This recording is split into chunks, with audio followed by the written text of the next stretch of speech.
Hello, Archibald Chesterfield III, paid watch reviews. And this one's coming from Murray. Hey Arch, fuck you make me laugh, especially watching your breakfast smorgasbord vids inch from death. I'm currently looking at entering the luxury watch market and getting my first one. At the moment I have an Oris, yes, fucker, an Oris Carlos Costa chronograph limited edition piece of ETA shit. I'm in defense. 3 years ago I thought ETA was the estimated time the fucker would arrive at my home and nothing about movement. So now I am wiser. I've been on the hunt with a budget of 8,000 Aussie pesos. Is that about 5.5 US? My problem is that due to years of heavy masturbation, I have fuck off big arms. So when I went into shops and tried on the sub GMT to get an idea, they looked like fucking kids watches. So 40 mil is out, Archie, and 42 is the minimum. I just bought a Rolex for the missus at 36 mil from Vintage Watch Company. Yes, I am in Vegas, so go there and get your commission after watching your vids about not buying new. So I'm down to two: the Omega Speedmaster Man on the Moon and the Rolex Explorer II. My question is, I hate buying retail. My missus is Japanese and she returns twice a year. She tells me that the watch market is massive there, so she finds me both model brand new for the following prices, taking into account she can claim the tax back. Very, very interesting.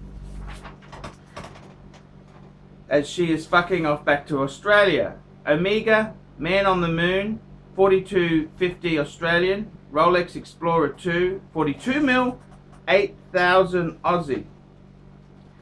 This is converted in today's exchange rate. Tell me what to do, Archie. Should I buy one of these fuckers in Japan? I looked on Chrono24 and secondhand prices. Secondhand, they were these prices. 20 US because the Aussie is worth fuck all, is coming your way because you don't do shit for free, Murray. Wowzers, what a lucky guy. He's married to a lovely Japanese lady. That is the life. You know the saying, you want a Chinese cook, you want a Japanese wife, and I tell you what, he's got a very, very lucky man there, Murray. Well done. Look, without a question, actually, sorry, he's not in defense. In my defense 3 years ago, I thought ETA. Okay, so he's, what would I recommend? Look, Explorer II or the Omega Speedmaster Man on the Moon. I gotta tell you, I think if it's your first watch and you're deciding between the two, I would say go for the Explorer II. Why do I say that? Look, they are both super cool watches. They are very, very good watches. Both of them are fucking beautiful. I reckon, you know, that could be a perfect two-piece collection. But why do I say Explorer II? Well, number one, it's automatic, so you don't have to wind the fucker all the time. Number two, it has a date feature. Number three, it has 2 time zones, so when your wife is in Japan, you know what time it is, so she can ring you or you can ring her and tell her how much you love her. I would really say, look, seriously, go the Explorer II. The reason I say that is nothing wrong with the Omega. The Omega is a fantastic watch, but the Explorer II is waterproof, automatic, has a date, 2nd time zone. That's really cool shit. That watch is enough to last you through life. And I hope things never get bad in your area there. But I many years ago, I had a President, an 18238 solid gold diamond dial President, Explorer II, the Polar, Submariner date 16610, and a two-tone 16013 date just.